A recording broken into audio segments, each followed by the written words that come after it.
Escola Municipal Nossa Senhora do Perpétuo Socorro, disciplina Língua Portuguesa, professor Elton David, turma 8º ano, crônica. Gênero textual, crônica. Crônica é um gênero de texto tão flexível que pode usar a máscara de outros gêneros, como o conto, a dissertação, a memória, o ensaio ou a poesia, sem se confundir com nenhum deles. É leve e despretensiosa, como uma conversa entre velhos amigos, e tem a capacidade de, por vezes, nos fazer enxergar coisas belas e grandiosas em pequenos detalhes do cotidiano, que costumam passar despercebidos.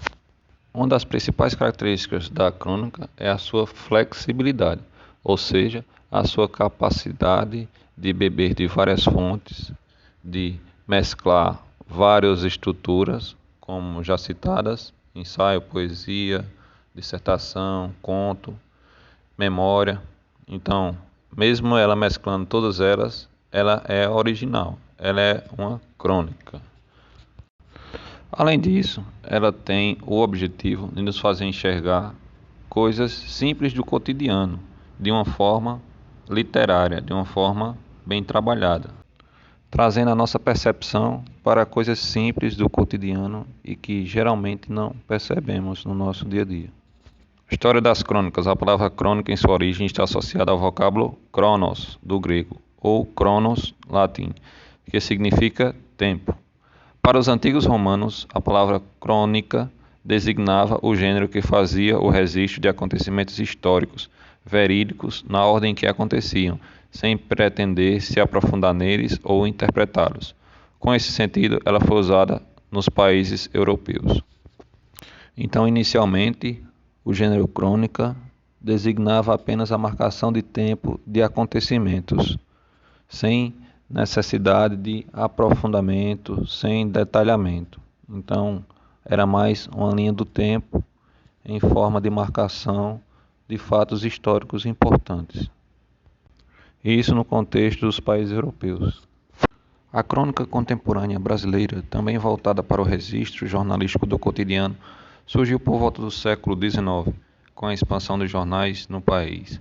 Nessa época, importantes escritores como José de Alencar e Machado de Assis começam a usar as crônicas para registrar de modo ora mais literário, ora mais jornalístico, os fatos corriqueiros de seu tempo.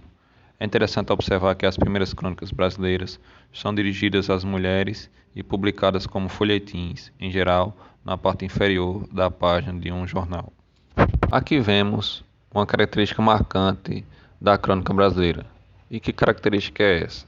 É que ela é um gênero, ora jornalístico e ora é um gênero literário.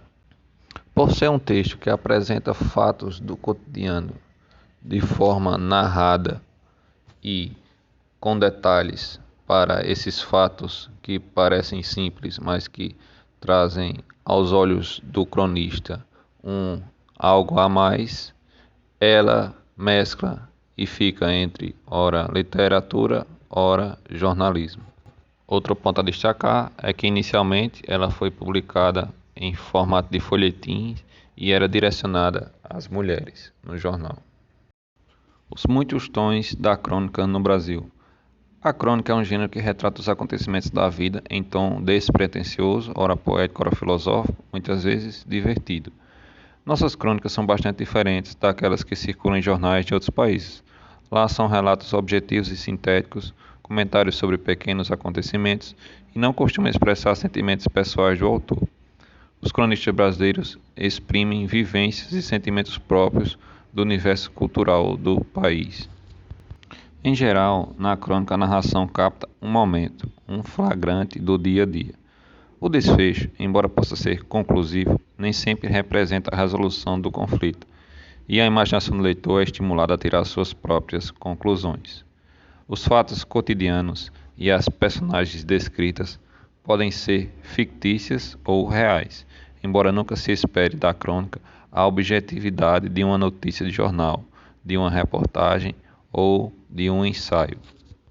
Então, o cronista é aquele escritor que olha um fato do dia a dia, capta aquela imagem, cria um texto de modo detalhado, utilizando também, além dos fatos, a sua imaginação e desperta no leitor a imaginação desse leitor para conclusões sobre o acontecimento.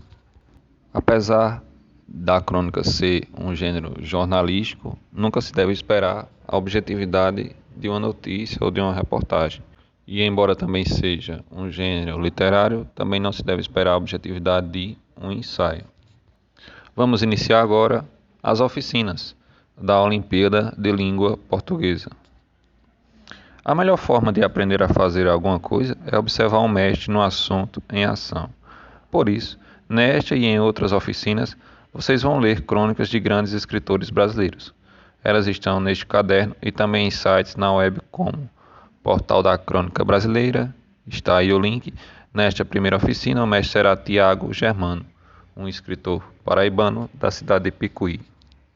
Iniciando as oficinas da Olimpíada de Língua Portuguesa, peço que acessem esse site e leiam, em geral, crônicas para vocês se familiarizarem com o gênero e conhecerem diversas histórias em formato de crônica.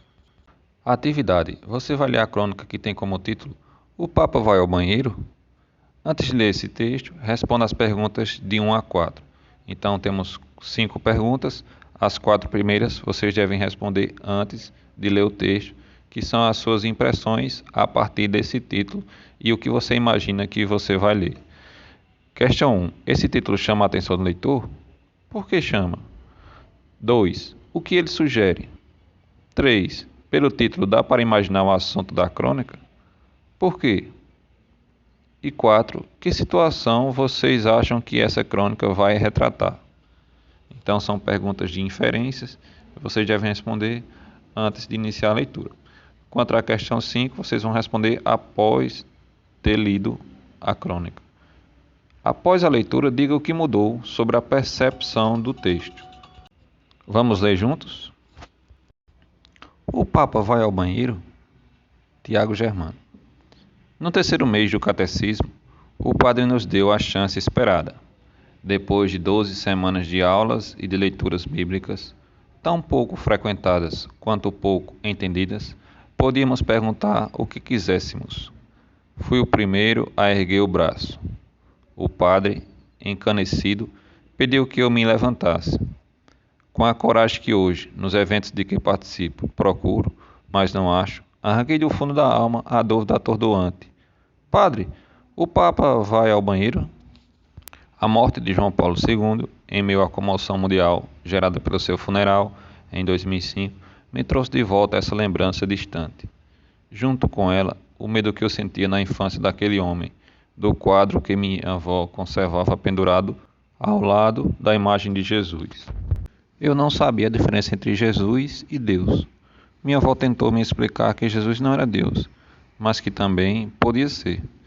Que foi humano por 33 anos, mas que depois que morreu, virou uma pomba.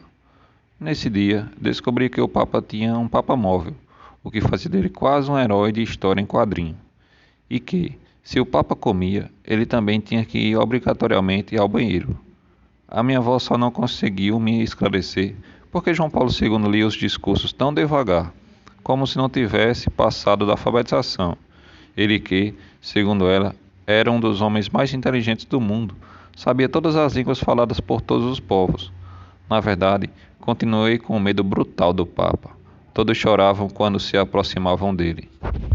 Nunca imaginei, por exemplo, o Papa jovem, até que vi uma foto dele um pouco mais novo do que eu era naquela época. Careca como sempre, branco como sempre, mas humano, sem a aura de santidade que tanto me assombrava. Décadas depois, quando eu vi ali, morto, estendido aos olhos da multidão, compreendi que a humanidade do Papa estava muito além das minhas cogitações infantis. Ainda hoje, me pego imaginando o Papa no banheiro, as vestes santas despidas do corpo enorme, e rio o riso proibido do catecismo. A última imagem que guardarei do Papa João Paulo II, o único e verdadeiro Papa da minha geração, é a de sua dor, que o igualou a cada ser humano neste planeta. Uma dor como a de Jesus, que era humano, mas que também era Deus, e que talvez também fosse ao banheiro, mas só de vez em quando. Demônios domésticos. Lembrando que após ter lido a crônica, vocês devem voltar à atividade 1 e responder a questão 5. Atividade 2, número 1. Você já viveu uma situação como a descrita na crônica? Ou conhece outra pessoa que vivenciou algo parecido? Como foi? Questão 2. Algo que ficou difícil de entender? O que? Relacionado à história, o que ficou difícil de entender? 3. Cita um trecho curioso da crônica, aquele que chamou bastante a sua atenção. 4. Em quais momentos no texto o autor utilizou humor? Quais foram as partes engraçadas desse texto? Questão 5. Quais são os personagens que aparecem na história? O autor se faz presente? Sua história compõe parte da crônica? Destaque os trechos que apontam isso. Então são 3 perguntas em uma e vocês vão marcar no texto e trazer para a cópia os trechos que justificam as respostas de vocês na questão 5. Muito obrigado e até a próxima.